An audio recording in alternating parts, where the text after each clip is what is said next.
They called her a burden, a crippled girl who couldn't possibly run a business alone.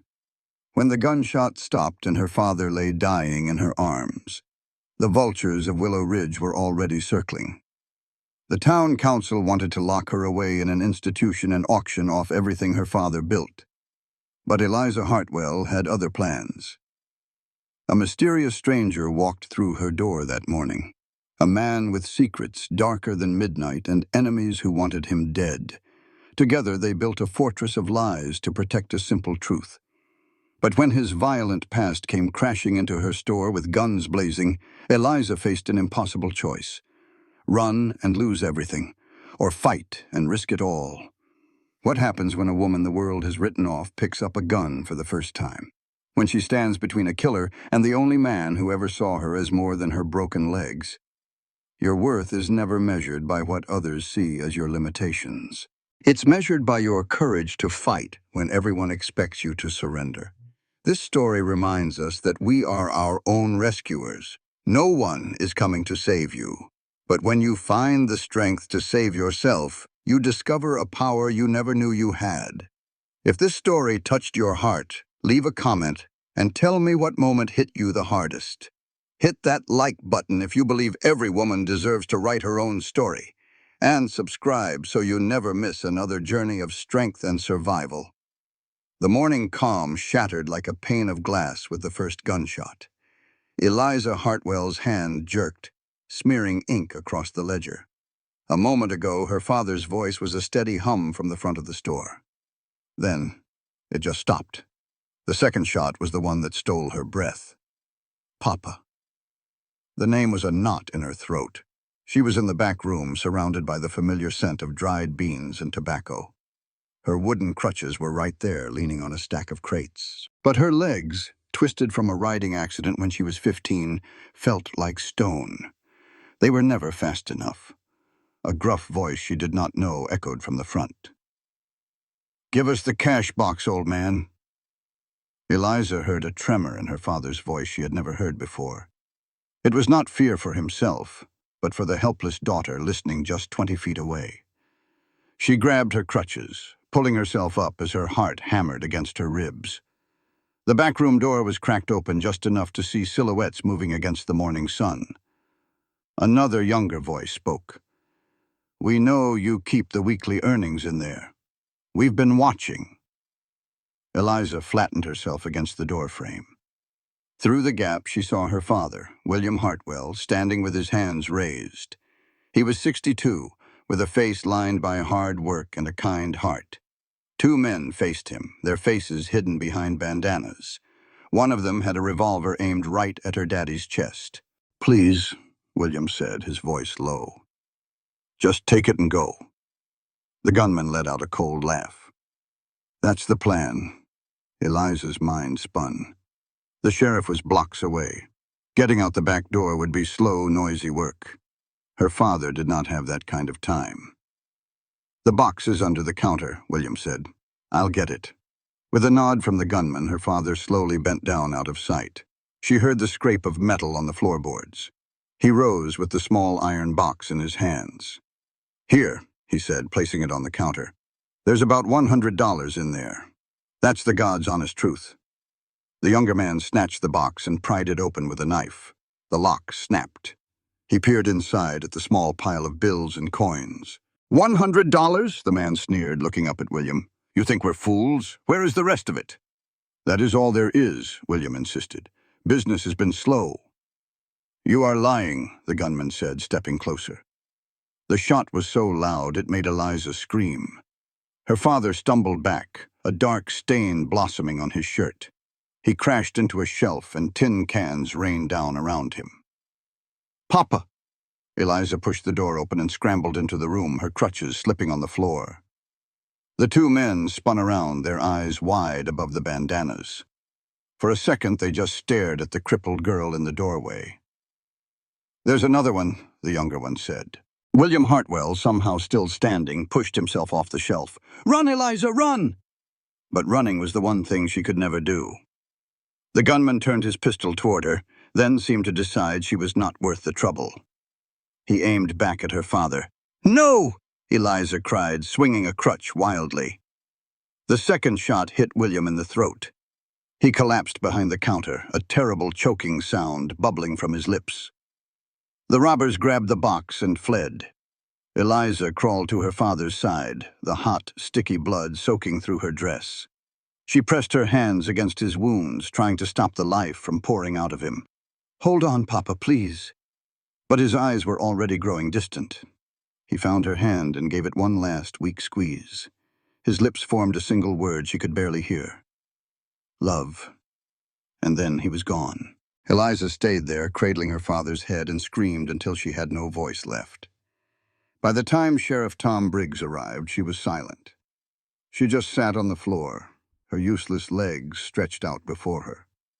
The sheriff, a big man with a kind face, took one look and cursed under his breath. "Who did this, miss?"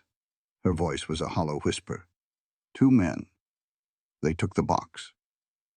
Did you recognize them?" She shook her head. What did it matter now? Two deputies gently carried her father's body out. Eliza watched them go, unable to move. Sheriff Briggs knelt beside her, his knees cracking. "I am powerful sorry about your pa.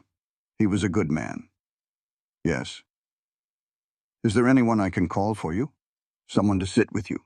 Eliza almost laughed, a bitter, broken sound. "There ain't nobody." The sheriff's wife gave her a room for the night. As they drove away from the store, Eliza saw the open sign still hanging on the door. Her father's blood was already seeping into the floorboards, a dark stain she knew would never come out. Everything was gone. The funeral was 2 days later under a gray, heavy sky. Most of the town came, more out of duty than friendship. Death was a neighbor to them all. Eliza sat on the hard wooden pew, a lone figure in black. Her father had been her entire world, her protector, her partner, her only friend. Now she was completely and utterly alone in a town that had already written her off. Eliza Hartwell sat on the front pew, her crutches resting beside her, as the good people of Willow Ridge pretended to mourn her father. She was 24, but the only black dress she owned was from when she was 15, let out at the seams to fit. All around her, folks sang about heavenly rewards, but all Eliza heard were the whispers, hissing like snakes in the grass. "Poor thing," they said. "What'll she do now? Can't run that store on her own, not like she is." Eliza just stared at the simple wooden box holding her pa. She couldn't get the sight of his blood out of her mind, or forget the weight of him going limp in her arms. At the cemetery, as they lowered him into the ground next to her mother, the whispers started up again. "She'll have to sell the store," someone murmured. "The bank will foreclose, you mark my words." After the last prayer was said, folks mumbled their condolences and hurried away, most of them avoiding her eyes. Then Thomas Blackwood walked up, tipping his hat. He was a town councilman who owned the other general store, a man who oozed the kind of confidence that comes from never knowing a single day of hardship. "Miss Hartwell," he said, his voice smooth as butter, "my deepest sympathies. I was hoping we could have a word about your situation." Eliza's grip tightened on her crutches. "And what situation is that, Mr. Blackwood?" He glanced around, making sure he had an audience. "Well, it's about your father's store, and your circumstances." Eliza's voice was flat as a skillet. "My circumstances?" "The council's been talking," he said, "and we reckon it's for the best, if proper arrangements are made for your care." "I don't need arrangements. I have a home and a business." Blackwood's smile was slick with pity. "Now, Miss Hartwell, let's be reasonable. You can't possibly run that store alone. The property is valuable," he continued, "and your father had debts." "My father's debts are manageable," she shot back. "The store turns a good profit." "Maybe it did when your pa was alive to run it," Blackwood said, shaking his head like a concerned father. "But a young woman, all alone with your limitations. It just is not practical." He leaned in a little closer. "The council feels the best thing to do is sell the property. settle up the debts, and use what's left to get you a place at the state institution down in Denver. They have fine facilities there for folks with special needs. An institution. They wanted to lock her away, out of sight and out of mind. I don't have special needs, Mr. Blackwood. I have injured legs. My mind is just fine. Of course, he soothed. But you can't properly take care of yourself, and there is no one here to do it for you. I have been taking care of myself for 9 years. I keep the books. I manage the inventory. You hobble around while your father did the real work, Blackwood cut in, his false kindness finally cracking. Let's be honest, you are a burden, Miss Hartwell. And now that your father is gone, he said, that burden falls to the town. The other council members, Mayor Walsh and the banker Samuel Gates, had gathered around him. They stood there like a wall of self-righteousness, men who always knew what was best for everybody else. The decision's been made, Mayor Walsh said. We'll give you a week to pack your personal things. The store will be auctioned off. You'll be on the stage to Denver in 2 weeks. Eliza looked at their faces, searching for a single drop of kindness. She found none. They had already decided her fate. She was just a problem to be swept away. You can't do this, she said, her voice trembling with rage. That's my home. My pa built that business from nothing. And now he is gone, Blackwood said, his voice cold and final. The frontier is no place for a cripple. The ugly word just hung there in the air. They left her standing by her father's fresh grave, her crutches sinking into the soft dirt. The world had gone silent, and she was completely alone. That night, Eliza sat by the window in the room above the store, watching the rain turn the street into a river of mud. Her father's coat was still on its hook. His whole life was in this building. In 2 weeks, it would all be gone, and she would be locked away, forgotten by the world. But from somewhere deep down, a fierce little voice whispered, no. She would not let this happen. But what could she do? She was just one woman against the most powerful men in town. She was exactly what Blackwood had called her, a burden.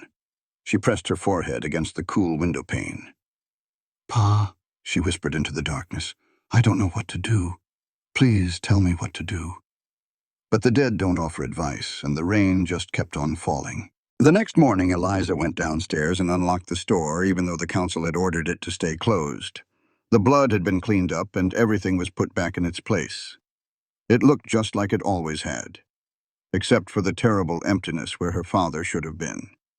She sat at the desk and stared at the ledgers. The numbers proved it. The business was strong. Her pa had been a smart man, but no one would believe she could run it. Just then, the bell on the door jingled. A tall stranger stood there. Some folks figure a woman on crutches cannot run a general store.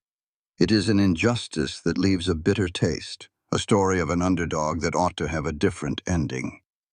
This is about finding strength where others only see weakness, and it is a reminder to stand up for what is right, even when you have to stand alone. The bell above the door chimed, and a man built like a live oak stepped inside. He was tall, with broad shoulders and the tough, lean look of a man who spent his life on a horse. His face was weathered, and his eyes were the color of a clear creek. A pistol hung low on his hip, tied down like it belonged there. He looked at Eliza, and for the first time in a long time, she felt like a person, not a problem. We are closed, Eliza said plainly. The door was unlocked, he replied, his voice low and raspy. I need supplies. Trail rations, coffee, and some ammunition. The store is closed, she said again. You can try the other one. I know about Mr. Blackwood's place. I would rather spend my money right here. He took a few steps in, his boots quiet on the old wood floors. He looked around, taking everything in. I heard about your father. I am sorry for your trouble. I also heard the town council wants to run you out. Eliza's hands tightened in her lap. News sure travels fast in a small town. The man picked up a can of peaches and then set it back down, exactly where he found it. Seems to me a woman who can keep the books and manage a store can run it just fine. Your legs do not have a thing to do with it. A tight knot in Eliza's chest loosened just a little. You would think so, but the council sees it differently. The council sounds like a pack of fools. A small smile touched Eliza's lips. Are you always this blunt? Most of the time, yes. He turned to face her. My name is Caleb. I move cattle up from Texas, mostly. I have been on the trail for 3 months and I am running low on everything. If you will sell to me, I am buying. There was an honesty about him that was hard to ignore. She had learned not to trust people easily, but something about this man felt different. Why me instead of Blackwood? Caleb shrugged. Like I said, I did not care for him. Besides, I have a stubborn streak. When I see someone getting pushed around for no good reason, it just does not sit right with me. You do not even know me, do not have to. I know a raw deal when I see one. Look, this is just business. You have got what I need. Eliza thought for a moment. The council had told her to close up, but the store was still hers for 2 more weeks. It was her father's legacy. Why should she not sell to a paying customer? All right, she said. Tell me what you need. They gathered the supplies. Caleb knew what he was looking for, moving through the store with an easy confidence. He grabbed items from high shelves without needing to be asked. Eliza wrote everything down in her ledger. When she told him the total, $12.30, Caleb counted out the coins right away. You are good at this, he said. I have been doing it since I was 15. The accident. It was not a question. Eliza paused. Most people were not so direct. How did you know? You move like someone who remembers moving differently. He gathered his things. I saw men after the war with that same look. Their bodies had changed, but their minds remembered. She did remember. Every day she remembered running through fields and riding horses. Those memories were like ghosts she could feel, but never touch. You are observant, she said. It pays to be. Caleb tipped his hat. I appreciate the business, Miss Hartwell. I expect I will be in town a few more days. The store will likely be closed. The council does not own it yet, do they? He met her eyes, a silent challenge in them. Until they do, you have every right to run your business. And with that, he was gone. Eliza stared at the $12.30 on the counter. It was not enough to save her, but it was a start. It was a small act of rebellion. In her ledger, she wrote, Sale to C. Rowe, $12.30, paid in full. Then she underlined it twice. For the next 3 days, Eliza opened the store for a few hours each morning. A few old customers came by, people loyal to her father's memory. On the 4th day, Thomas Blackwood stormed in. What do you think you are doing? He boomed, his face red with anger. Eliza turned slowly on her crutches. I am running my store. The council ordered this place closed. The council suggested it. They do not own it yet. You are interfering with the auction, he snarled. This is my property, Mr. Blackwood. I will run it until the day you have the deed in your hand. He stepped closer, trying to intimidate her. Listen to me, girl, he said, his voice low and mean. You are leaving town. The only question is whether you go quietly or get dragged onto that stagecoach. You would manhandle a disabled woman in front of the whole town? She asked, her voice shaking but steady. That would surely be good for your reputation. His hand twitched, but just then footsteps sounded outside. Caleb Rowe walked in. He saw Blackwood towering over Eliza, her knuckles white on her crutches. The air was thick with tension. Is there a problem here? Caleb asked in a calm voice. This is none of your business, Drifter, Blackwood snapped. It is my business when I'm a customer, Caleb said. He moved to stand beside Eliza, a silent wall of support. Miss Hartwell, are you all right? I am fine, she said. Then maybe you should leave, Caleb told Blackwood. The store is open for business, not for bullying. The two men sized each other up. Blackwood was soft. Caleb was coiled and ready, a man who had survived by being tougher than anyone who came at him. Blackwood knew he was outmatched. This is not over, he said to Eliza. 2 weeks, that is all you have. He slammed the door on his way out. Eliza leaned against the counter, suddenly feeling drained. Thank you. You, she said to Caleb. You did not have to do that. Yes, I did. He watched her with those calm, creekwater eyes. "He was about to put his hands on you." "He would not have, not with people watching." "Maybe not today. But men like that, they push until someone pushes back." Caleb leaned against the counter. "I meant what I said. This is a plain injustice. They are running you over because you do not fit their idea of what a woman or a business owner should be. It is wrong." Eliza gave a short, hard laugh. "Wrong does not matter much when you are powerless. You are not powerless. I am a woman with crippled legs, no family, and no money. What would you call that?" "I would call it someone who needs a friend." Caleb stood up straight.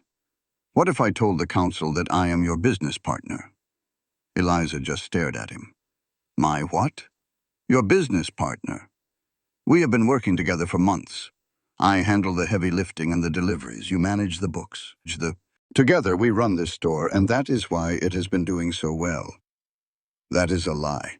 That is a strategy," he said with a small smile. "Do you think the council is playing fair? They are not. So why should you?"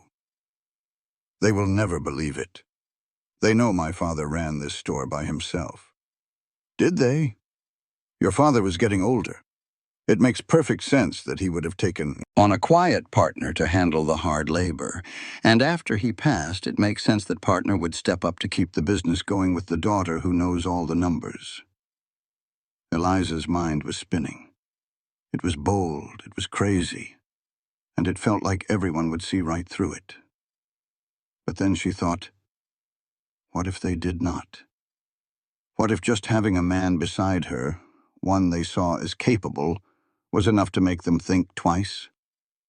"Why would you do this?" she asked. "You do not even know me. This is not your fight." Caleb was quiet for a second. "Let's just say I know what it is like to be judged for things you cannot control. And I know how it feels when nobody stands up for you. I am standing up for you, Miss Hartwell. The only question is, will you let me?" It was a huge risk. He could be a con man, trying to take what little she had left. He could be unstable, but when Eliza looked into his eyes, she did not see a liar. She saw something she knew well. Loneliness. The kind of loneliness that comes from being on the outside for too long. Maybe that was why she said yes. "All right," Eliza whispered. "Partners." Caleb's smile was small, but it was real. "Partners. Now let's go talk to that council before they nail an auction notice to the door." The town council met in the back room of the mayor's hotel, a place that smelled of stale cigar smoke and self-importance. When Caleb walked in with Eliza hobbling beside him on her crutches, the room went quiet. Mayor Walsh looked up from his papers. "Miss Hartwell, this is a private meeting." "I am aware, but you are discussing my property, so I have a right to be here." Eliza made her way to the table with Caleb at her side. "I am here to tell you that the store will not be sold. I will be keeping it." Thomas Blackwood laughed right out loud. "We have been over this. You cannot." "She can," Caleb cut in, "because she is not doing it alone. My name is Caleb Rowe. I am Miss Hartwell's business partner." He explained that he had been working with her father for the last 6 months, handling the physical side of the business. "Now that William is gone, I will be stepping into his role, while Miss Hartwell continues to manage the finances." The silence in the room was heavy. The Reverend spoke first. "Business partner? We have never heard of you." "That is because William was a private man and preferred to keep it quiet," Caleb said in a perfectly calm voice. "But I can show you receipts and delivery records to prove my involvement." Of course he could not, but they did not know that. The town banker, Samuel Gates, leaned forward. "Even if this is true, it does not change the real problem. A woman cannot run a business like this, partner or not." "Why not?" Caleb asked simply. "It is not proper. The woman at the boarding house runs a business. So do the hat maker and the woman who owns the laundry. It seems to me that women run plenty of businesses in this town when no one is trying to stop them. The mayor cleared his throat. Those are different. How? Because Miss Hartwell has special needs? Miss Hartwell has injured legs, Caleb said, his voice flat. Her mind is sharp, and she has managed that store's books for 9 years. The only special need she has is for folks to stop trying to steal her property. Blackwood's face turned beet red. Now you listen here. No, you listen. Caleb's voice went hard as iron. You want that store because it is valuable. You figured with William gone and his daughter unable to fight back, you could pick it up for cheap at auction. Well, that is not happening. The store stays with its rightful owner. This is ridiculous, Blackwood sputtered. But the mayor was looking at Caleb in a new light. This was not some drifter they could just run out of town. This man was smart, and he was not afraid to cause trouble. What exactly is your stake in this, Mr. Rowe? The mayor asked. I am a minority partner. 20% of the business for my labor. Miss Hartwell keeps the majority ownership and has the final say on everything. It sounded reasonable. It sounded plausible enough to make the council hesitate. We will need to see documentation, the banker said. Partnership agreements, financial records. Of course, Caleb said smoothly. We will have everything drawn up by the end of the week. That gave them time to actually create the papers, to build the story from scratch. Eliza was already thinking about how to make it all look real. The council members looked at each other. They had been outplayed and they knew it. They could still push, but it would mean admitting they were trying to rob a woman of her inheritance, which would look very bad. Very well, the mayor finally said. We will postpone the auction. You have 1 week, Miss Hartwell. If the paperwork is in order, the council will reconsider.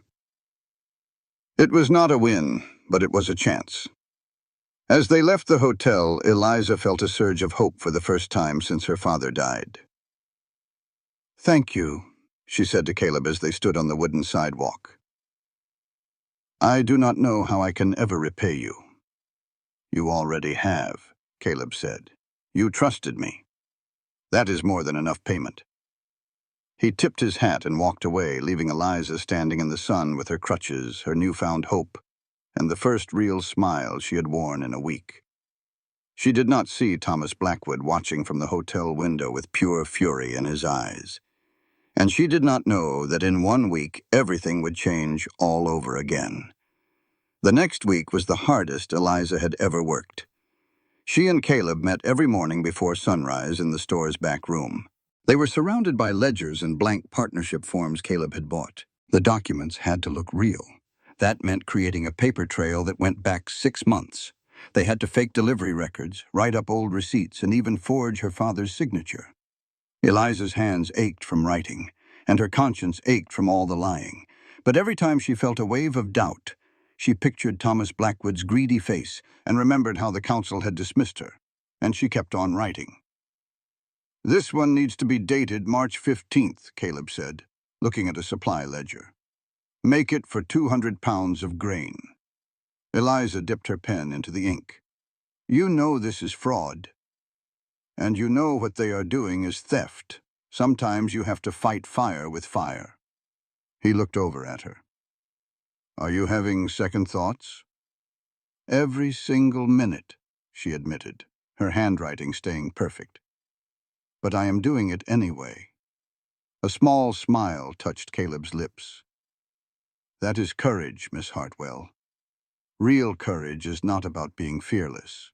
It is about being terrified and doing what needs to be done anyway. Where did you learn that? Some cowboy philosophy? The war, he said, and his smile vanished. I was 17 years old when I signed up. I spent 3 years being scared out of my wits and pretending I was not. It was the most he had ever told her about himself. Eliza looked up from the page, studying his face in the dim lamplight. What side were you on? She asked quietly. Does it matter? We all lost something.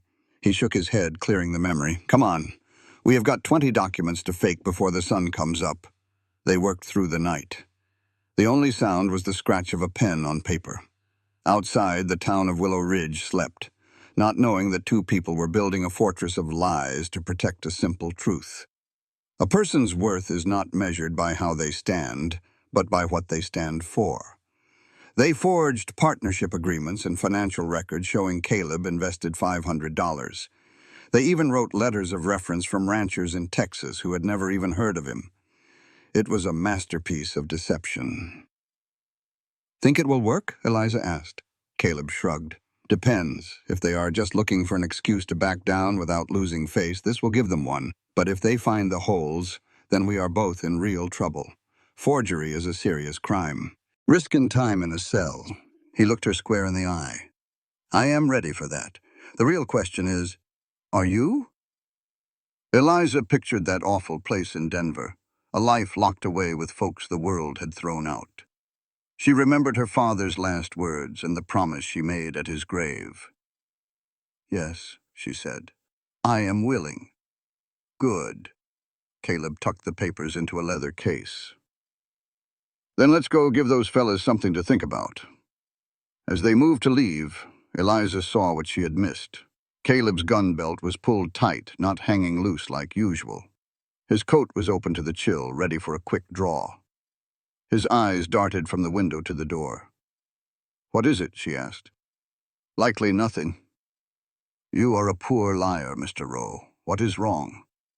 He let out a slow breath. "I saw a man yesterday, someone from my past. If he's in town, there could be others." "Others who want to hurt you?" "Others who want me dead," Caleb said, his voice flat. "I told you I was a drover, and that is true. But it is not the whole truth. I have a history, Miss Hartwell. A bad one. And history always finds a way to catch up." Eliza's stomach tightened. "Should I be concerned?" "Not just yet. Maybe not at all," he said. But his hand stayed near his gun as he looked over the empty street. "Come on, let's get this done." They walked to the mayor's hotel without a word. The morning was sharp and cold. A few people were about, but Willow Ridge was mostly quiet. The council was waiting in that same back room. Mayor Walsh pointed to a pair of empty chairs. "Please, have a seat." Eliza sat, but Caleb stayed on his feet, holding the leather case. "You have the papers?" Samuel Gates asked. "Everything you asked for," Caleb said. He put the case on the table and opened it to show the neat stack of documents. Partnership agreements, bank records, and letters of support were all there. The banker took them and started looking them over. He studied each page like a man paid to find mistakes. The silence stretched on. Finally, Gates nodded. "These seem to be in order." Thomas Blackwood snatched the papers away. "Let me see." He read them all twice, his face growing darker with every page. Eliza saw the exact moment he found something he thought he could use. "This letter of reference," he announced, holding up a paper. "It is from the Double R Ranch in Texas, dated last September. It says Mr. Rowe worked a cattle drive for them." He stared at Caleb. "The Double R Ranch house burned down 2 years ago. Any cattleman worth his salt knows that." Eliza felt her blood run cold, but Caleb did not flinch. "The ranch house burned. The owner, Richard Reynolds, did not. He has been running his cattle from his brother's spread ever since. Still uses the Double R brand. If you want to send a wire to check, you go right ahead. It will cost you $2. It was a complete bluff, but Caleb said it with such calm that Blackwood hesitated. To send a telegram and be proven wrong would make Blackwood look like an idiot.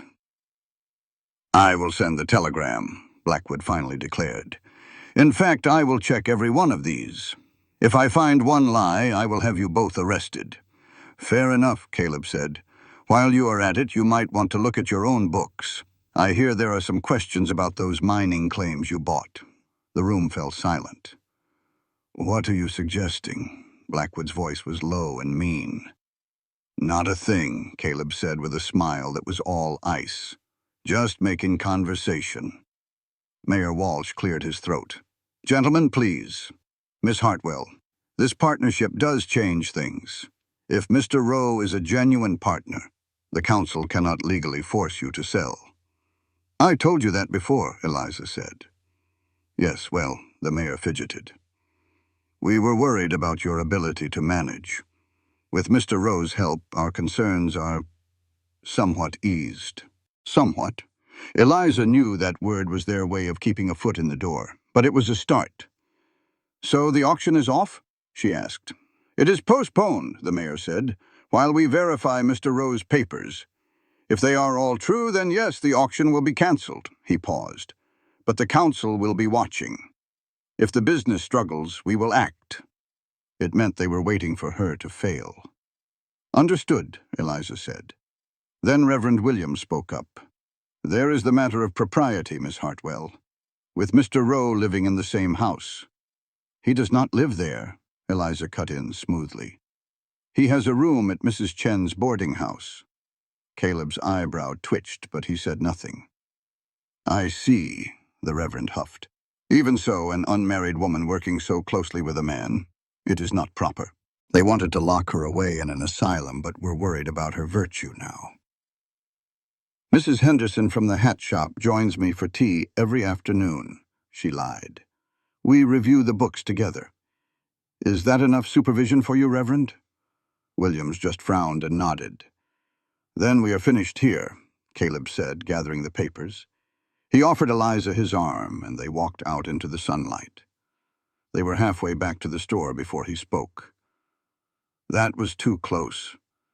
If you had not known about the Double R Ranch—" "I did not know," she said. "I was just guessing." He looked at her. "The ranch burning down is true. But if Reynolds is still in business, or if he would back up my story, that was all a gamble." Eliza stopped. "You mean if Blackwood sends that telegram, we are ruined? Which is why we have to make sure he does not send it," Caleb said. "Or that he gets the answer we want him to get. How can we do that?" "I have a notion," he said, looking around to make sure no one was listening.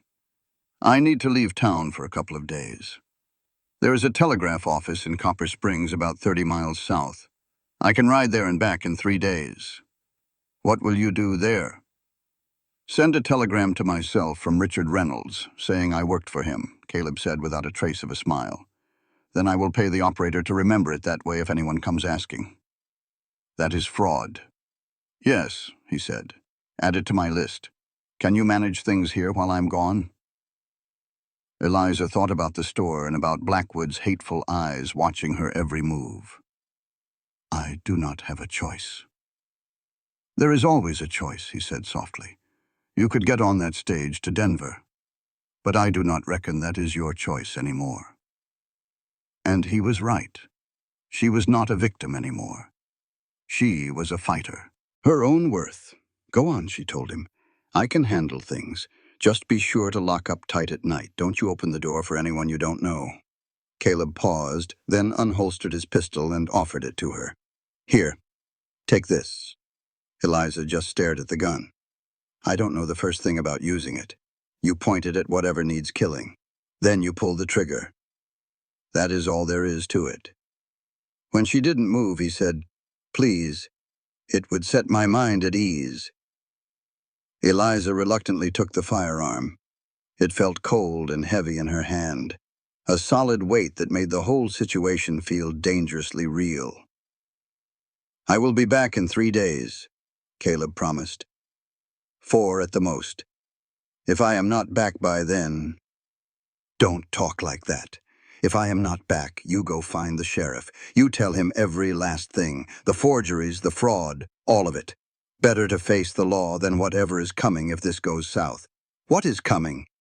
Eliza grabbed his arm. "Caleb, what are you not telling me? Nothing you need to trouble yourself with just yet." He gently pulled his arm away. "Just be careful. Trust your gut.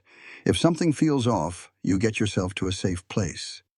Before she could ask another question, he was gone, heading for the livery stable.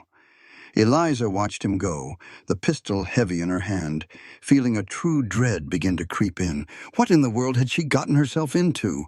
The next 2 days were quiet, but thick with tension. Eliza ran the store, helping folks who tried hard to act like they were not whispering about her. She managed the books and kept things in order, trying her best not to picture Caleb riding toward Copper Springs on a dishonest mission. Mrs. Henderson never did show up for tea. but Mrs. Chen from the boarding house stopped by.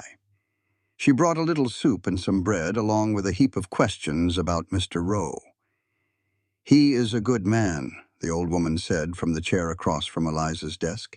"He is quiet and pays his rent on time, but there is trouble in him." "Yes, I see it clear in his eyes. We are all troubled, Mrs. Chen, some just more than others." The old woman's eyes were sharp. "You be careful with that one, Miss Eliza. He looks like a man running from something. Or maybe toward something," Eliza said softly. "Sometimes that is the same thing." Mrs. Chen patted her hand. "But he did stand up for you. That counts for a whole lot. Just you keep your eyes wide open." That night, Eliza locked every door and window twice. She took Caleb's gun upstairs and set it on the nightstand where she could reach it. She lay in bed, listening to the old building creak and groan, her mind full of bad dreams. On the morning of the third day, Thomas Blackwood paid a visit. Eliza was wrestling with the heavy window shutters when his carriage pulled up. He stepped down, dressed sharp as a tack, and walked across the boardwalk like he owned the whole town. "Miss Hartwell. Working all by yourself, I see." "Mr. Rowe is away on business," Eliza said, keeping her voice steady. "Did you need something?"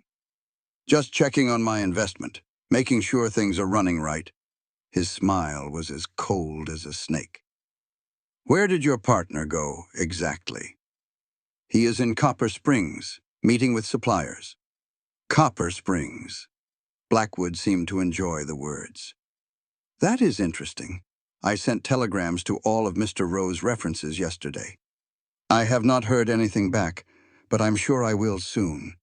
Eliza's stomach turned to ice, but her face showed nothing. "I am certain you will. Mr. Rowe's papers are all in order. We will see about that."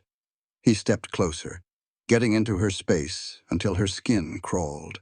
"You know, Miss Hartwell, this would be a lot simpler if you just faced facts. You cannot win this. Sooner or later, this little game of yours will fall apart.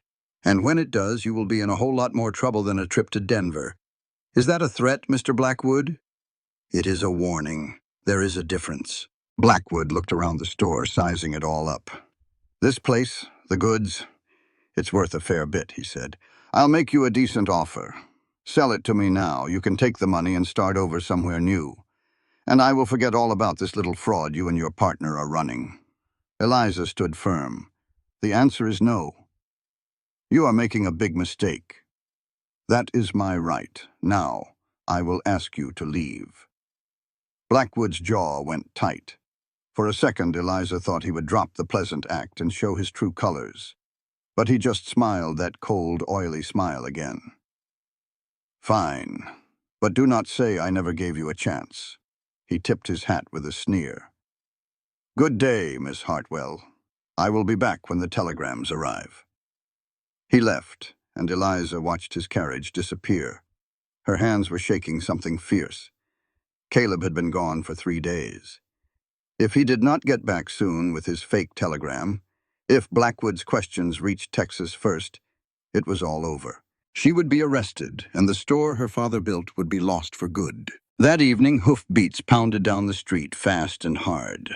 Eliza grabbed the gun Caleb had left her and peered through the window. A lone rider was tearing toward her, dark against the setting sun. Her heart jumped. It was Caleb. His horse was covered in lather and his clothes were caked in dust. He swung down from the saddle and burst right through the door. "Did Blackwood send those telegrams?" he asked, out of breath. "He was here this morning gloating about it." "Damn it!" Caleb pulled a crumpled paper from his pocket. "I got our telegram sent from Copper Springs and paid the operator to play along.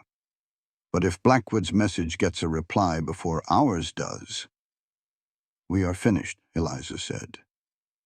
"I know." They just looked at each other, both of them bone-tired and scared, but neither one ready to give up. "There is something else," Caleb said, his voice low. "While I was in Copper Springs, I heard talk.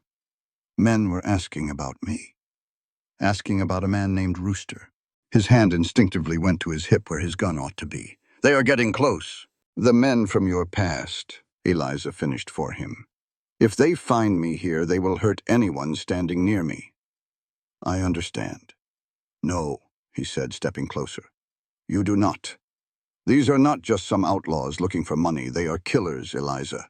Men I used to ride with. Men I turned on. They want me dead, and they will not care who gets in the way. It was the first time he had ever used her first name. It felt too close, too real, with danger closing in all around them. Then you have to go, she said. Leave now before they find you. I can handle things here. You will be arrested the second those telegrams come back. Maybe, she said with a humorless smile. I am not leaving you to face this alone. You have to. Your past is here. You need to disappear before it catches you. Eliza held out his gun. Take this. You are going to need it more than I will. Caleb did not take it.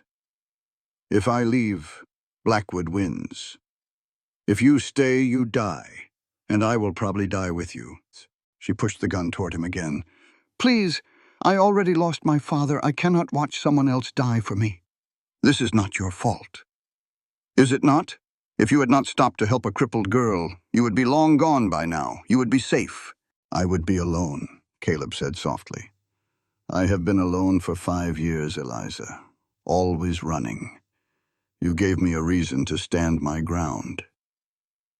Tears welled up in her eyes. Do not say things like that. Why not? It is the truth.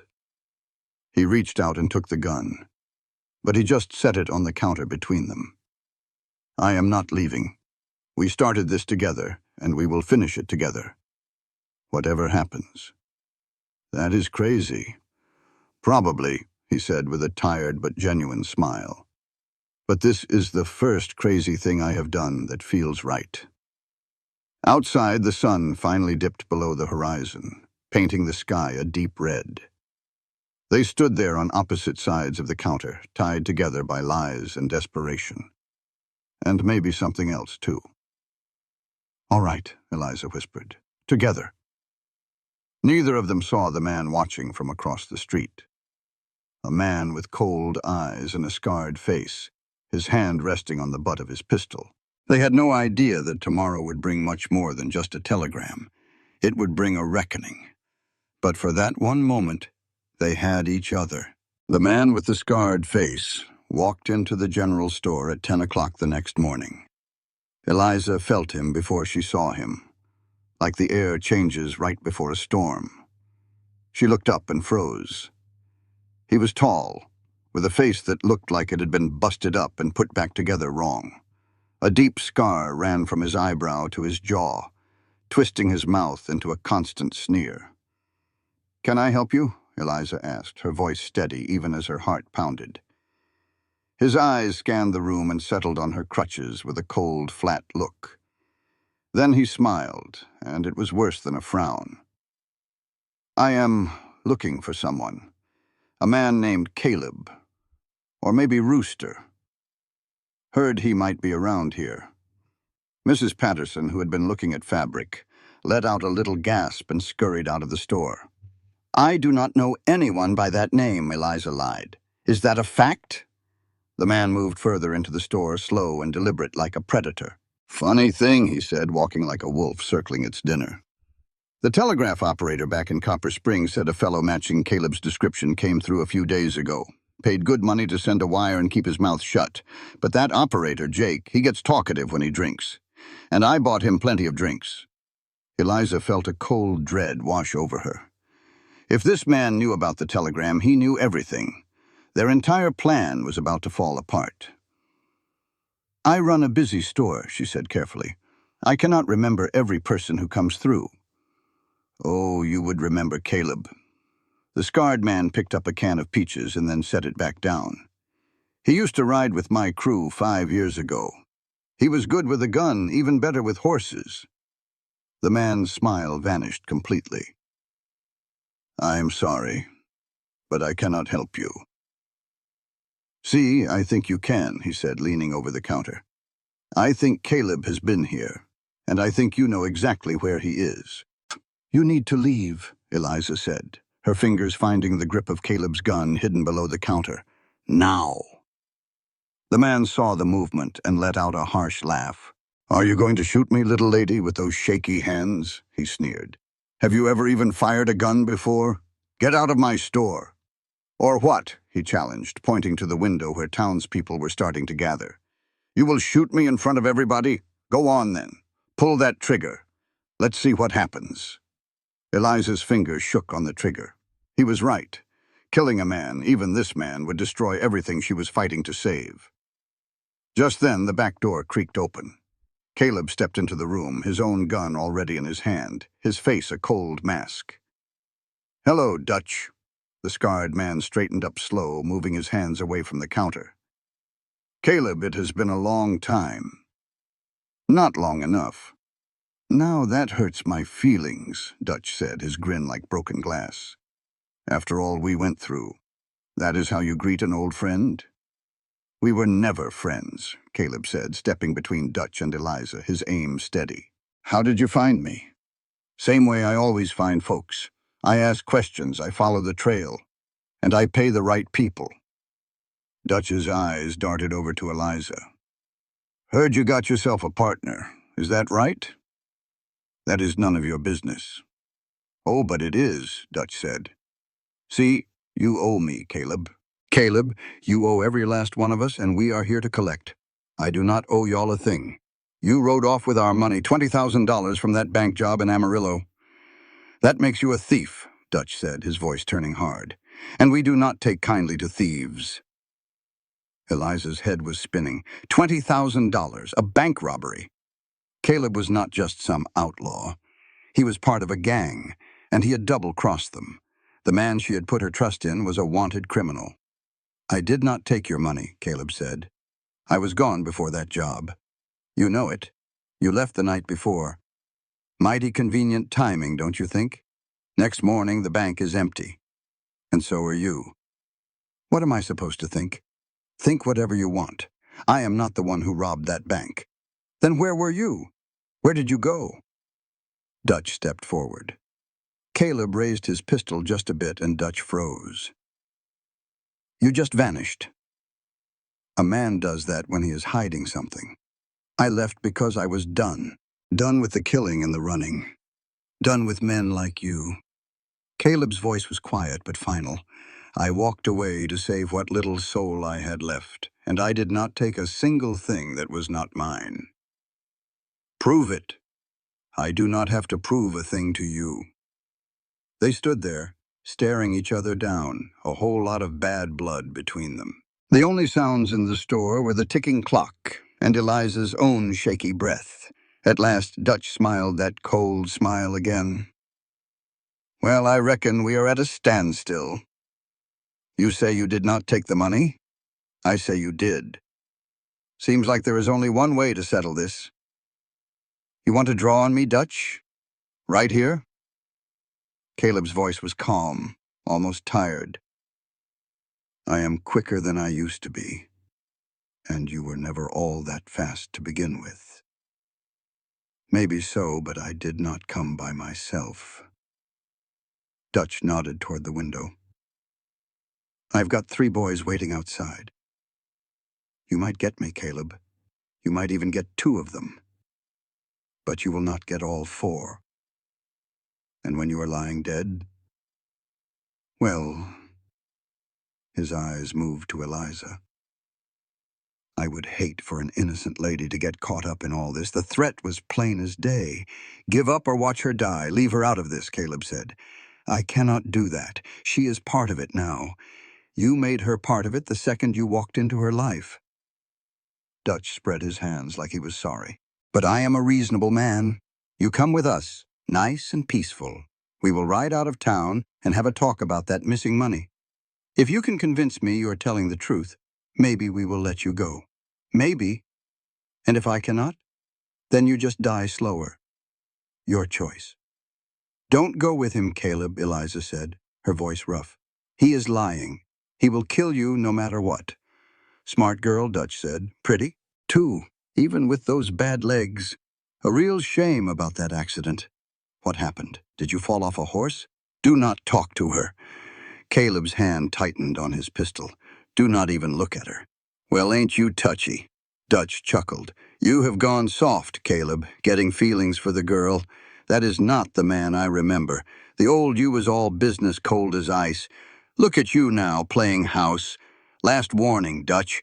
Leave now, or you will what? Shoot me down in front of all these fine people?" Dutch pointed to the window where a crowd was gathering. Eliza saw Mrs. Chen and the baker. She saw Sheriff Briggs pushing his way to the front. "Go on, pull that trigger. Give this town something to gossip about over Sunday dinner." The door swung open, and Sheriff Briggs walked in, his hand resting on his own gun. "What is going on in here?" "Just a little misunderstanding, Sheriff," Dutch said, "smooth as you please.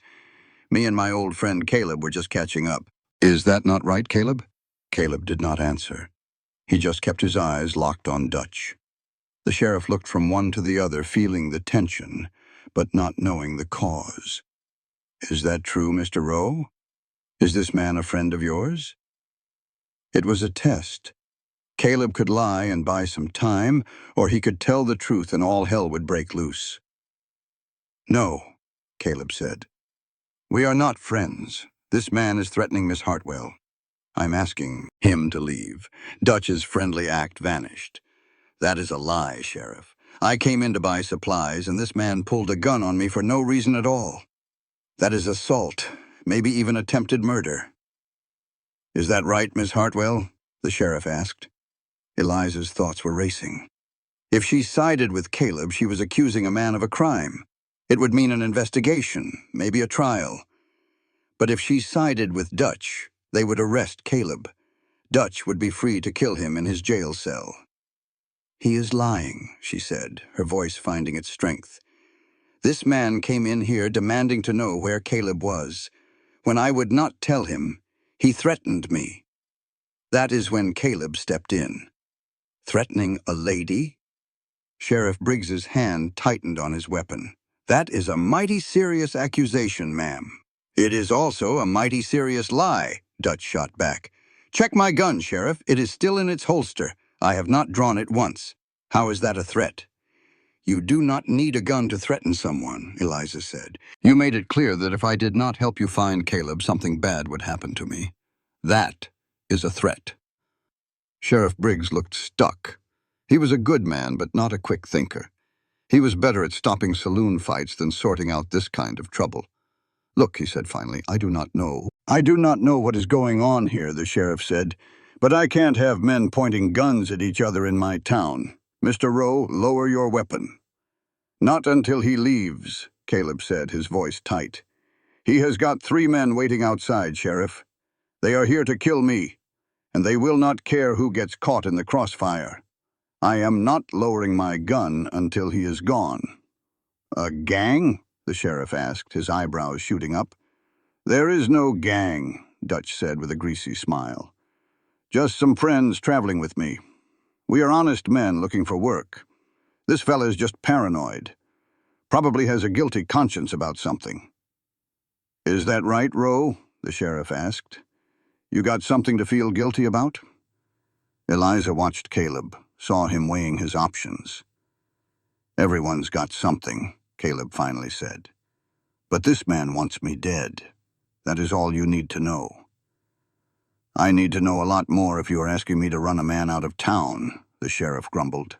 "Both of you, put the guns away. We are going to my office to sort this out." "Can't do that, Sheriff," Caleb said, his eyes locked on Dutch. "The second I leave this store, I am a dead man. And Miss Hartwell here probably is too." Caleb's jaw was set like stone. "I'm not moving a muscle till Dutch and his crew are clear of this town."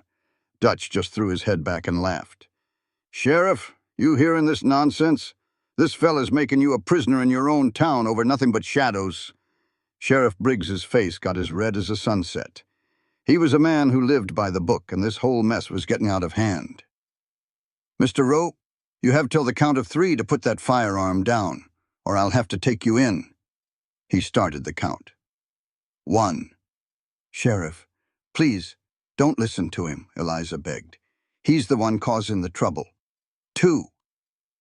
Caleb gave her a look that said he was sorry for everything, a look that felt like a final farewell. "Don't you do it," Eliza whispered, her voice trembling. "Don't you dare back down now. 3." With a heavy heart, Caleb lowered his gun. In a flash, Dutch's hand went to his hip. He drew and fired before anyone could blink. The shot slammed into Caleb's shoulder, sending him stumbling back into a shelf of canned goods. His pistol clattered across the floorboards. "No!" Eliza cried, trying to move toward him. Her crutch slipped and she went down hard, a sharp pain rocketing through her legs.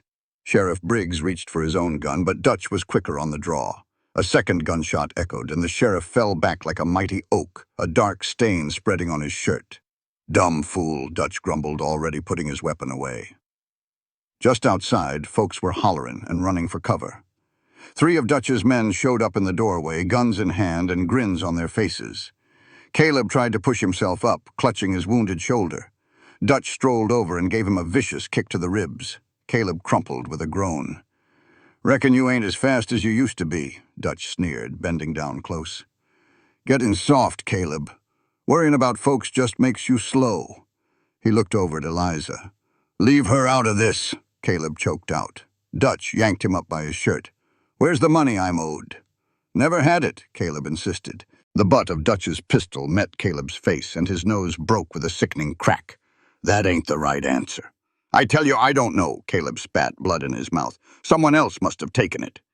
Dutch hit him again, opening a deep cut over his eye. "One last chance. Where is it?" Caleb spit a mouthful of blood. "Go on and get out of here." "After you," Dutch said, aiming his gun straight at Caleb's head. That's when Eliza screamed. She had dragged herself up against the counter, and her fingers found the cold steel of Caleb's dropped pistol. Without a second thought, she aimed it at Dutch and squeezed the trigger. The kickback jolted her whole arm, and the bullet flew wide, hitting the wall. But it was enough to make Dutch flinch. His own gun fired into the ceiling instead of into Caleb. "What in the world?" Dutch whirled around, his face a mask of pure anger. One of his men grabbed his arm. "Dutch, we got a ride. The whole town heard that." "I ain't finished here. You want to stick around and get caught? Let's go." Dutch glared from Caleb to Eliza, then gave Caleb one final spiteful kick. "This ain't done," he snarled from the doorway. "You hear me, Caleb? We'll find you, and she won't be around to help you next time." Then they were gone, leaving only the sound of horses galloping away. Eliza let the pistol fall from her trembling hands and scrambled over to Caleb. "Don't you die on me," she pleaded. "You hear?" He coughed, a little blood on his lips. "Wasn't fixin' to." "You need a doctor," she said, "and so does the sheriff." Caleb groaned as he tried to sit up. Is he still with us?" Eliza made her way to Sheriff Briggs and checked for a pulse. It was faint, but it was there. "He's alive," she said, "but just barely." "Go get Doc Morrison," Caleb urged. "I'm not leaving you," Eliza insisted. "Go," he said, his voice weak but full of command. She knew he was right. Using her crutches, she got to her feet and went to the doorway. The street outside was pure chaos. She spotted young Billy from the stables. "Billy, go fetch Doc Morrison. The sheriff's been shot." The boy's face turned pale. "Shot? Who?" "Just run," she yelled, and he took off. Eliza looked back inside at Caleb, who looked as white as a sheet, and at the still form of the sheriff. She saw the splintered wood, the blood on the floorboards, and the signs of a fight that had changed everything. Her deal with Caleb was built on a foundation of lies. Yet in the middle of the chaos, one truth stood out sharp and clear. She cared for him more than was smart, more than was safe. It didn't much matter if he was a thief or a killer. What mattered was that he had stood between her and harm without a second thought. Thomas Blackwood showed up right beside her. What in thunder happened here? Some men came looking for Caleb. They shot the sheriff. And Mr. Rowe, he tried to protect me, all of us. She stared straight at Blackwood. You wanted proof he was the real deal? Well, there it is. A common swindler wouldn't take a bullet for a crippled girl in a store that barely turns a profit. Blackwood's face gave nothing away. Maybe. Or maybe he was just playing the hero to save his own hide. You think what you want. But when you send your next wire, you ought to mention he nearly died defending this town's sheriff." Just then, Doc Morrison hurried in, his face like a storm cloud. He pushed past them and knelt by the sheriff, barking orders. "Get me clean water, and bandages, and a whole lot of whiskey." Eliza watched from the doorway as the doc went to work. Caleb was lifted onto a makeshift stretcher, and then the sheriff's large frame was heaved onto another. Both men were breathing, but for how much longer was anyone's guess. "Miss Hartwell," Blackwood's voice was low. "Those telegrams I sent out, I got the replies this morning, before all this trouble started." Her heart nearly stopped. "And?" "Richard Reynolds says Caleb Rowe did indeed work for him. So do the other names he gave. Every last one of them checked out." Blackwood waited a moment. "Which means your partner is either legitimate or he's the most convincing liar I have ever met." Eliza didn't say a word. What was there to say? That Caleb was both? That the truth and the lies were tangled up so tight she couldn't pull them apart? "The council will meet in the morning," Blackwood said. "We will talk about the store, this partnership, and what went on here today. Until then, you should get some rest. You look like you have been rode hard and put away wet." He turned and left Eliza standing all alone. The sun was going down, painting the sky in fiery colors. In the distance, she could hear the town trying to make sense of the violence. But right here, there was only the slow drip of blood soaking into the floor. Eliza sank down on the doorstep, her crutches beside her. Beside her, head in her hands. The tears just would not come. A cold numbness spread through her, a hard truth that nothing would ever be the same. Caleb's past was a dark road, full of violence and men who wanted him dead.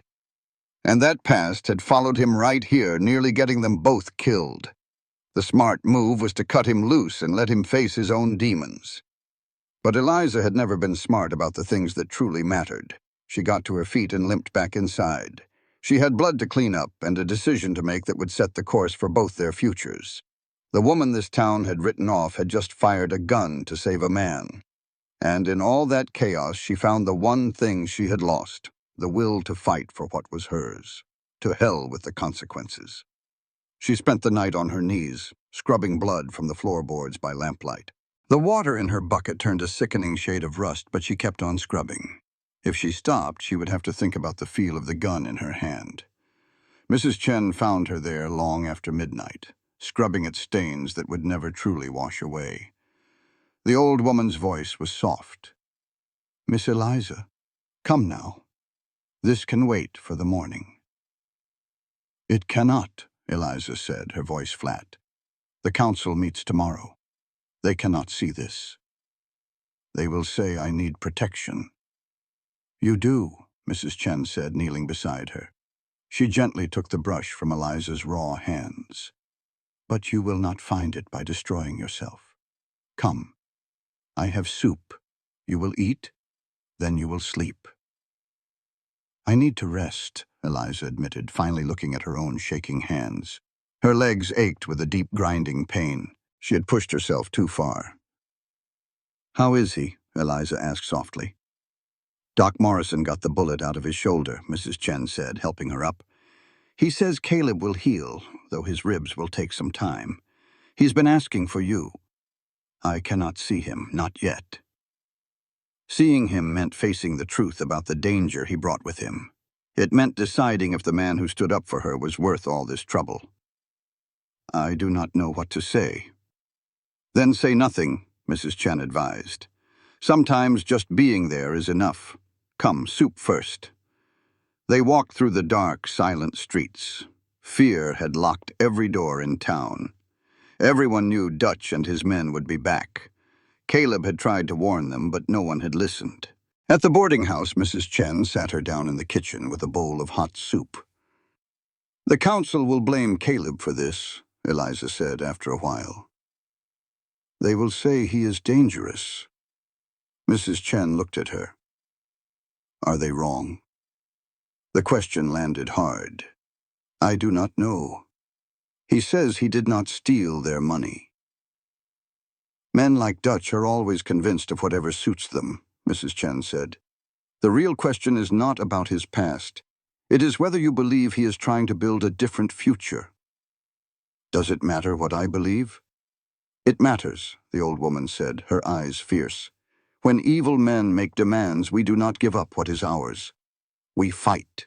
My husband and I came here with nothing. Men told us we were not welcome. When they came with torches, we fought. We lost our home. My husband, her voice softened, did not survive. But my daughter did. And she built a better life, because we did not let evil men decide our worth. Tears burned behind Eliza's eyes. I am so tired of fighting. I know.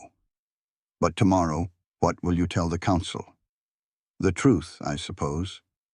That Caleb has a past, and that he nearly died trying to protect the sheriff. She hesitated, thinking of their lie. I will tell them the partnership is real, that he invested in the store, and we are in this together. She met Mrs. Chen's gaze. Because the only other choice is losing everything my father built. I will not let that happen. Mrs. Chen nodded. Then you must be ready. Blackwood will try to break you. What do I do? You remind them that you did not run. You did not hide. You picked up a gun, and you fought back. Eliza remembered the weight of the gun, the split-second choice as Dutch aimed at Caleb. She had missed, but she had tried, and trying had saved his life. I was terrified, she whispered. Courage is not being without fear, Mrs. Chen said from the doorway. It is acting in spite of it. Mr. Caleb is upstairs, third door on the left. Left alone, Eliza knew she should rest. Instead, she found herself climbing the stairs, her heart pounding as she approached his door. She pushed it open. Caleb was propped on pillows, his shoulder bandaged, his face bruised and swollen. But he was awake, and relief washed over his battered face when he saw her. She closed the door and sat in the chair beside his bed. How do you feel? She asked. Like I was shot and run over by a wagon, he rasped. Doc says I will live. The sheriff, too, most likely. Because of what you did, she said. A lot of good that did. I should have shot Dutch the moment he came in. I hesitated, and Briggs paid the price for it. His good hand balled into a fist. You hesitated because you were trying to do things the right way, Eliza said, leaning closer.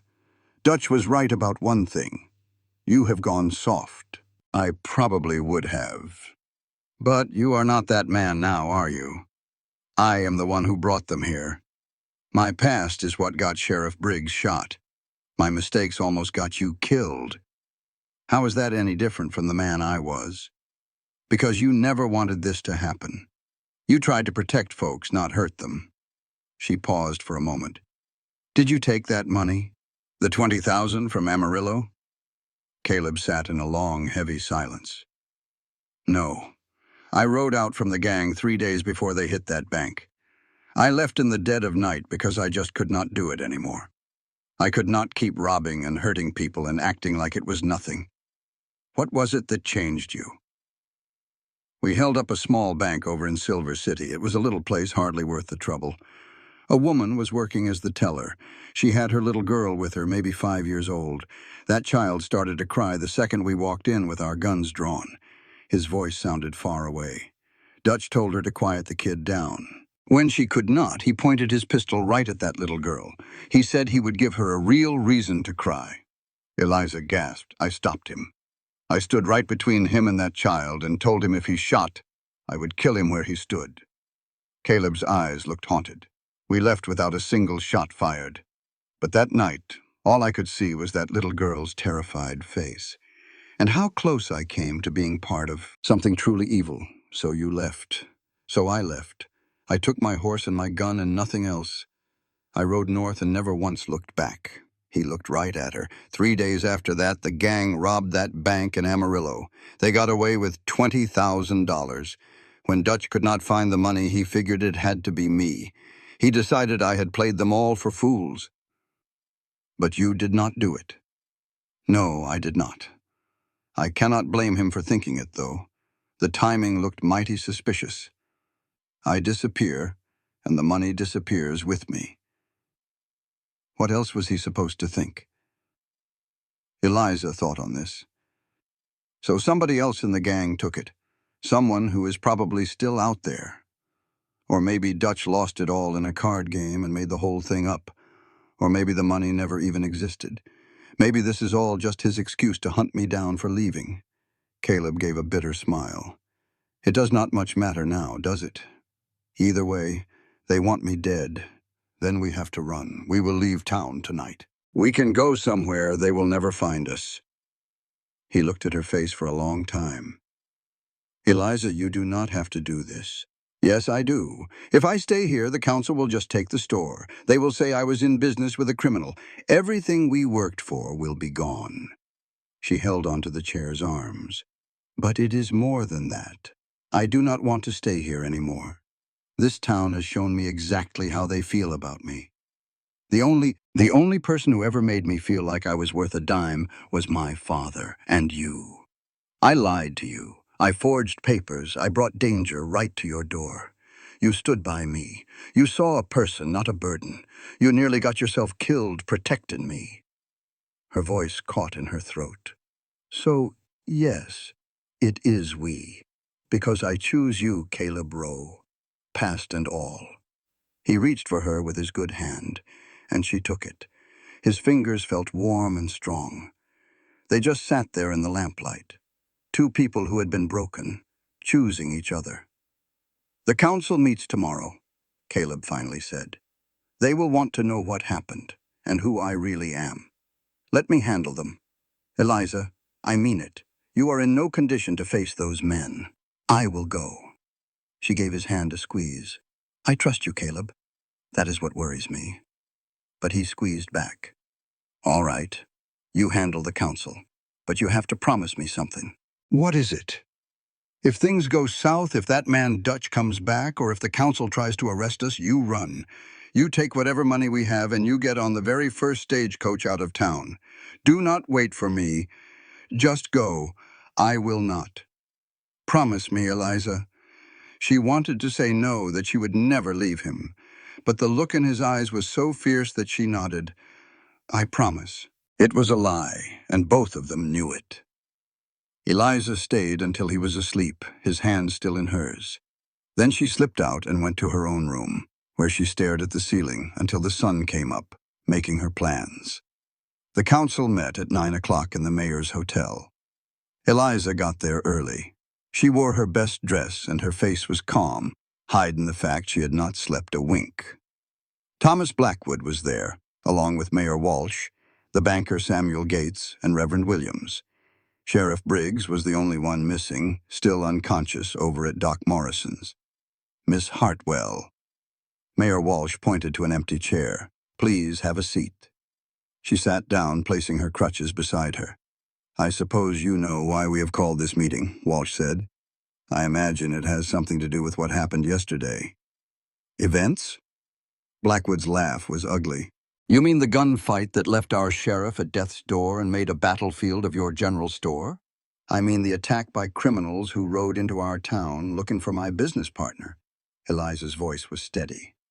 An attack that Mr. Rowe tried his best to stop. Almost dying in the process. Your business partner, Gates said, looking at some papers. It seems he has quite a story. We have learned some interesting things about Mr. Caleb Rowe. Eliza felt a knot in her stomach. What kind of things? The kind you learn when you ask lawmen in Texas and New Mexico. Blackwood leaned in. Your partner, Miss Hartwell, is wanted for questioning about several bank robberies. One of them was in Amarillo, where the thieves made off with $20,000. Wanted for questioning is not the same as wanted for arrest, Eliza said, though her heart was racing. The man who came here, this Dutch fellow, seemed certain Rowe was involved. Dutch is a known outlaw holding a grudge. What he believes does not mean a thing. Maybe not. But it makes us question your good sense, Miss Hartwell. It makes us wonder about your ability to run a business. Blackwood's smile was just plain mean. A woman in your situation is easily fooled by a dishonest man. And there it was. The same old story. She was not good enough because she was a woman. She was not good enough because she was disabled. She was not good enough because she had trusted the wrong person. Mr. Rowe's papers were all in order, Eliza stated. His references were solid. You checked them yourself, Mr. Blackwood. Yes? And now we wonder how he faked them so well. A man with a story can always find ways to make it look real.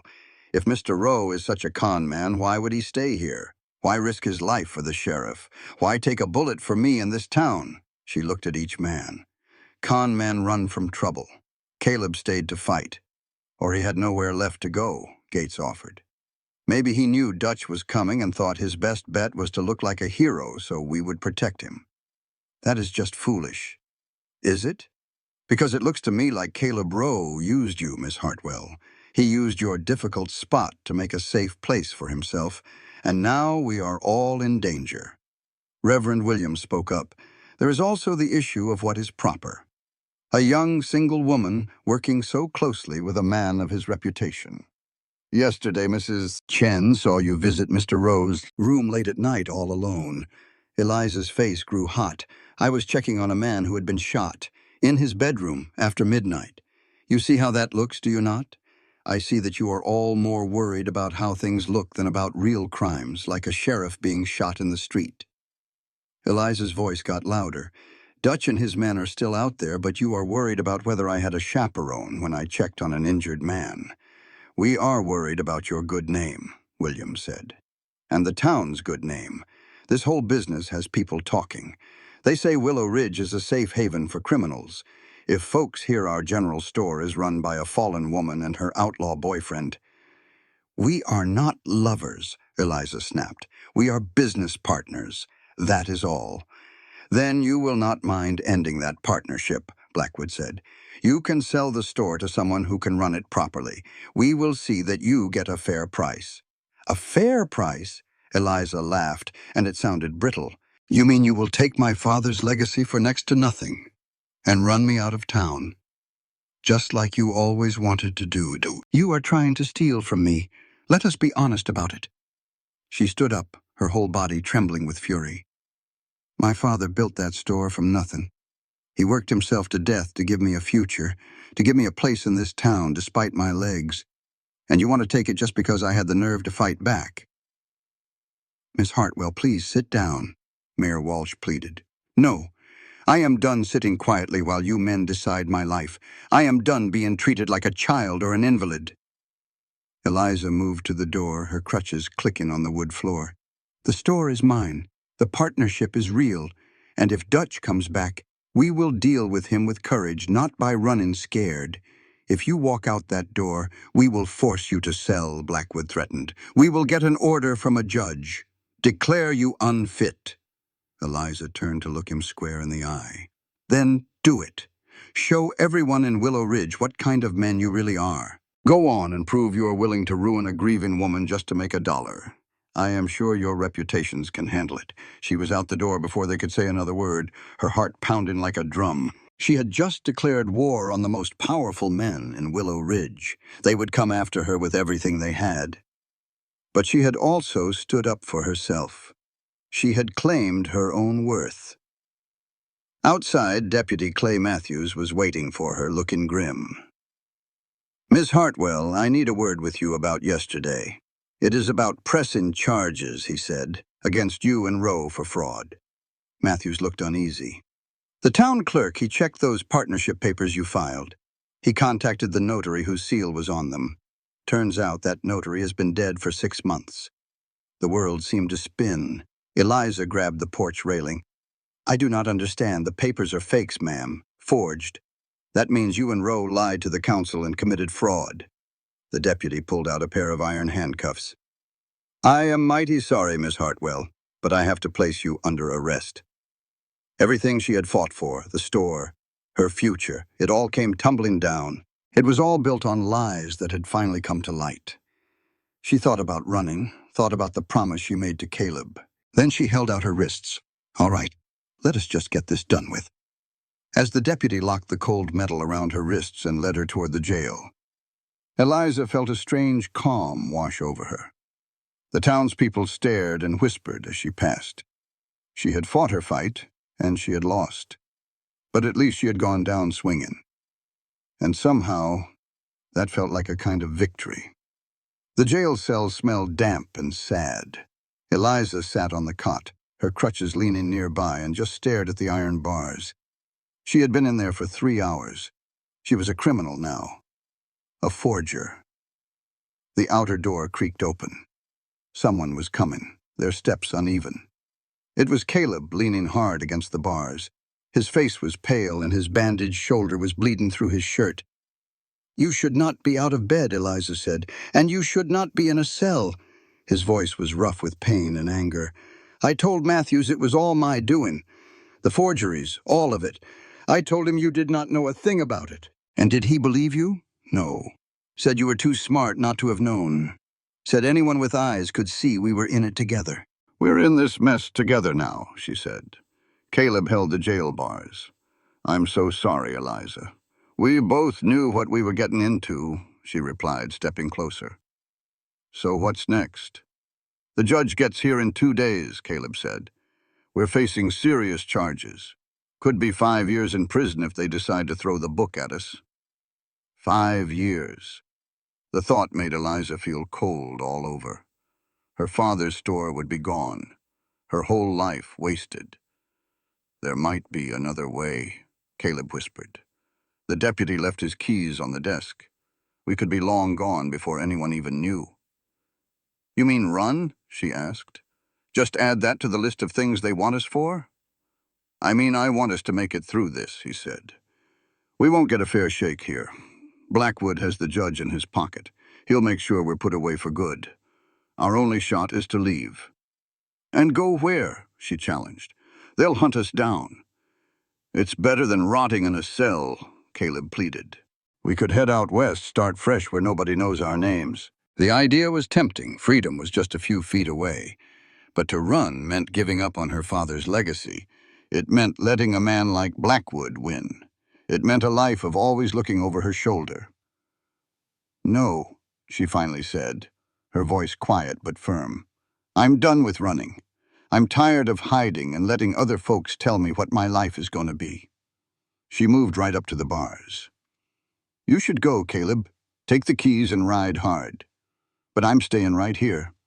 "You'll end up in prison," he warned. "Maybe," she admitted. "Or maybe I'll raise such a fuss that they can't just sweep this under the rug. Maybe I'll make this town open its eyes." Her voice grew stronger with every word. "Yesterday, I fired a gun at a man for the first time in my life. And for the first time, I felt like I was in control of my own destiny. I'm not giving that feeling up for anything." Caleb just looked at her, his expression unreadable. A slow, bloody smile spread across his face, but it was genuine. "Well, you are either the bravest woman I have ever known or the most foolish." She asked if it could be both. He chuckled. "Yeah, I reckon it can." Reaching through the bars, he took her hand. "All right, then. We stay, and we fight. But we have to be smart about it. We need something on Blackwood, something to make him back off." "But what?"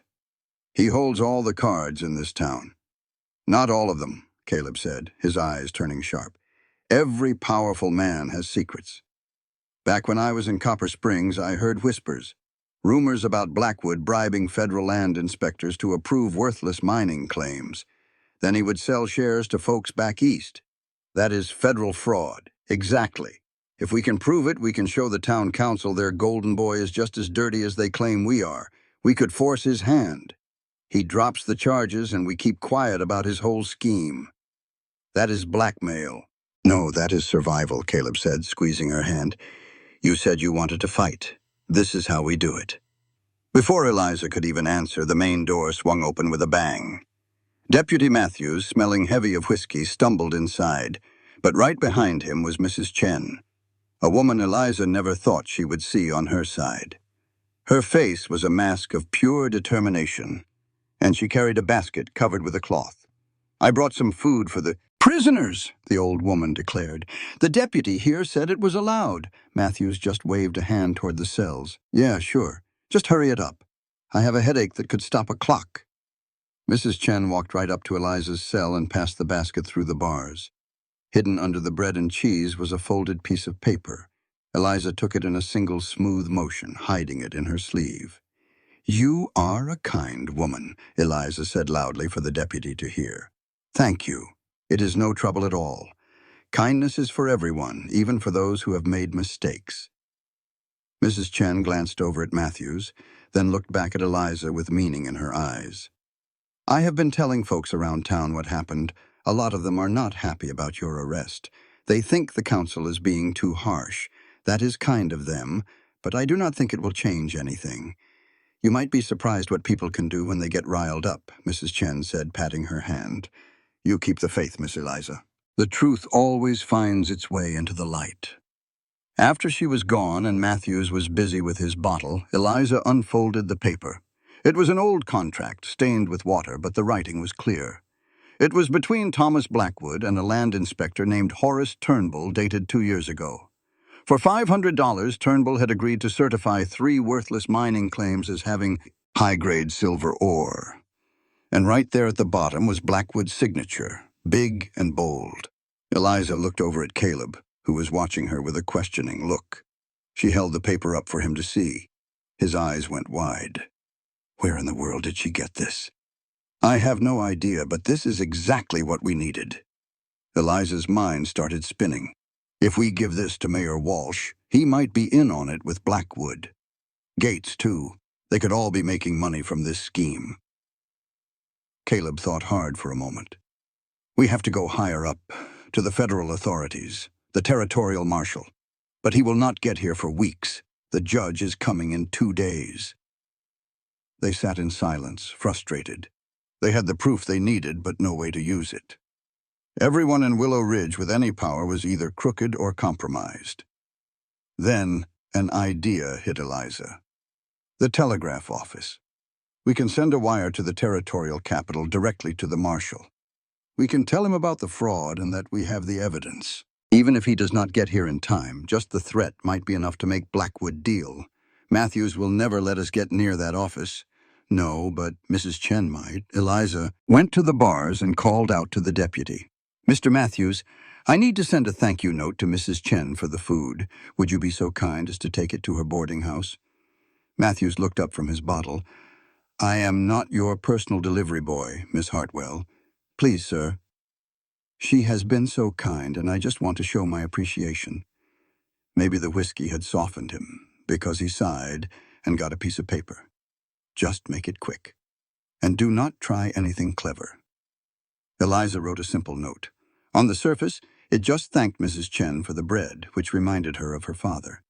She added that she hoped someone would let her family know what happened, especially her cousin Martha in the capital, who worked near the marshal's office. Eliza did not have a cousin named Martha, but she knew Mrs. Chen would understand the message. The woman was smarter than anyone gave her credit for.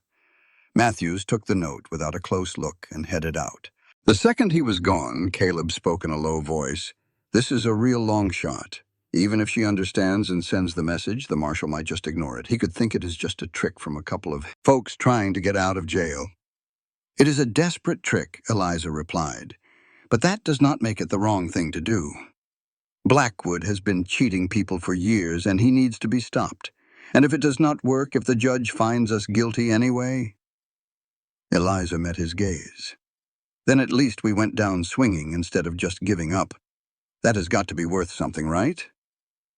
"Yeah," Caleb said softly. "It is." The next day passed by as slow as molasses. Matthews brought their meals, but said nothing about any telegrams. Through the window, Eliza watched the town go on as usual. Most people just walked by, not caring about the crippled girl in the jail. But late in the afternoon, things changed. A crowd started gathering outside, their voices rising. The door burst open, and in stormed Thomas Blackwood, his face beat red with fury. Behind him were Mayor Walsh and another man who looked pale and scared. "Where is it?" Blackwood yelled, grabbing the bars of her cell. "Where is that document?" Eliza kept her face calm. "I do not know what you are talking about. Do not play dumb with me, girl." Somebody sent a telegram to the territorial marshal about me and some land fraud. They mentioned a contract with Horace Turnbull. He shook the bars in anger. I burned that contract 2 years ago. So how did you get a copy? I have been locked in this cell. I have not gotten anything.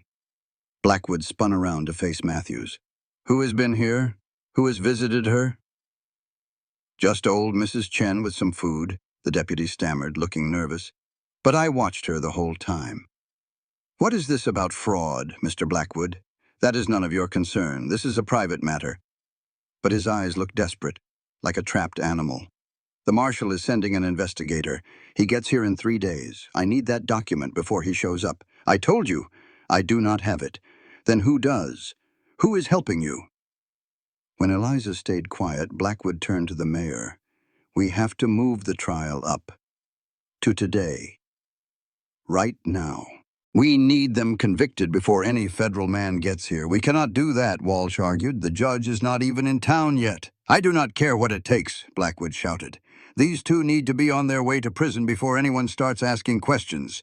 Once they are convicted felons, their word against mine will not mean a thing. The pale man, who Eliza now knew was Turnbull, spoke up. Maybe we should just let them go. Drop all the charges. If that document gets out, we are all finished. Blackwood turned on him fiercely. Do you want to spend the next 10 years in a federal prison? Because that is where we are all headed if this gets out. A wave of hope washed over Eliza. They were scared. The telegram had worked. Mrs. Chen did it. Now all she had to do was hold her ground. You know, I have a different idea, she said, her voice clear and strong. I think you are going to drop every charge against me and Caleb. You are going to let us walk out of here and you will leave us be. Because if you do not, that little document of yours is going to find its way to every newspaper from here to Washington. You are bluffing, he sneered. You sent the document with the telegram. Did I? She asked with a small smile. Are you willing to bet your whole future on that? A copy. Maybe I have the original tucked away someplace safe. Eliza let a little smile play on her lips. Well, there's only one way to know for sure. You drop these charges. You leave us be, and you will never hear another word about it. But if you keep pushing, I will make sure every soul in this territory knows the kind of man Thomas Blackwood truly is. It was a pure bluff. The paper Mrs. Chen held was the only one they had. But Blackwood did not know that, and his panic was so thick he could not afford to take that chance. The silence in that jailhouse stretched on. Blackwood's face turned a few different shades of red before it settled on a sickly gray. At last, he looked over at Walsh. Drop the charges. Let these people go. Thomas, we cannot just do that. Blackwood's voice was thin and tight. You tell Matthews it was all a misunderstanding. The documents turned out to be real after all. Tell whatever story you have to, just get them out of this jail and make this whole mess go away.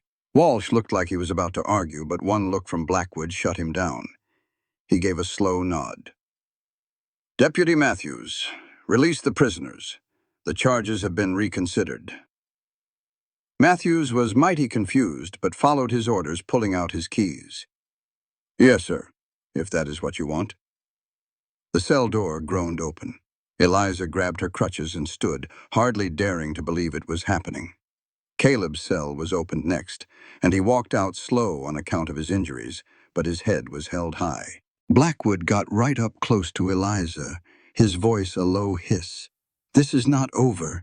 You might think you have won, but all you have done is made a powerful enemy. I will ruin you. It might take me months. It might take years, but I will find my way. Maybe, Eliza said, but you will do it from a far piece away. You will never set foot near my store, never mess with my business, and never threaten me again, because the second you do, that document becomes public knowledge, and we both know you cannot survive that.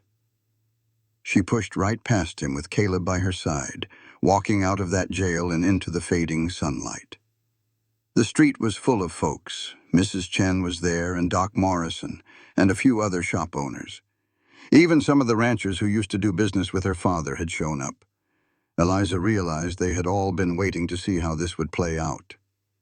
When she walked out a free woman, a cheer went up. It was not everybody, mind you. Plenty of faces still looked sour and doubtful. But enough people cheered to make a difference. It was enough to prove that some folks in Willow Ridge still cared about what was right.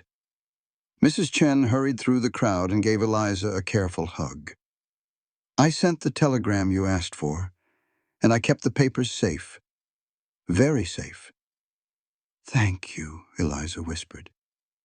"You saved us. You saved yourself." "I just gave a little help," the old woman said with a smile. "Now you have a choice to make. You can stay in this town that has treated you so poorly, or you can go. Go make a new life somewhere better." That was the one question Eliza had been dodging. She was free, the charges were gone, and the store was legally hers. But the town of Willow Ridge had made its opinion of her crystal clear. To most of them, she was just a burden. She looked over at Caleb, who was watching her with those calm, steady eyes of his. "What do you think?" "I think we have real choices now," he said. "We could stay, make a go of the store, and prove every last one of them wrong. Or we could sell the place, take the money, and start over fresh somewhere nobody knows our names." He paused. "Either way you go, I am with you. If you want to stay and fight, then I will fight right alongside you. If you want to leave, I will pack my bags. It is your call." Eliza thought about her father's store, all the sweat he had poured into building something decent and respectable. She thought about his promise to honor his memory. But she also thought about all the whispers and the pity, the never-ending fight to prove her worth to people who had already judged her. She thought about Dutch and his boys still out there somewhere. And she thought about Blackwood's promise to destroy her. In that moment, she realized what freedom really felt like. "I want to leave," she said. "Not because I'm running away. I am choosing something better, a place where I can build a life instead of just defending my right to have one." Caleb's smile was real and full of relief. "Where do you want to go?" "West," she said. "Somewhere new and growing. Some place that needs hard-working folks and does not give a damn about what is proper." She looked at the store that had been her whole world for 9 years. "We will sell it, get a fair price, and use that money to start our own thing." "A trading post, maybe," Caleb suggested. "Somewhere along a new trail, near a settlement that is just getting started. A place we can build from the ground up." "Together," Eliza said, "as real partners this time. No lies, no tricks, just honest work." "Together," Caleb agreed. They spent the next week getting their affairs in order. Doc Morrison bought the store and paid a fair price for it, more than Eliza had even hoped for. Sheriff Briggs was well enough to shake Caleb's hand and thank him for trying to help. A federal man came to town and spent 3 days asking questions about Blackwood's mining operation.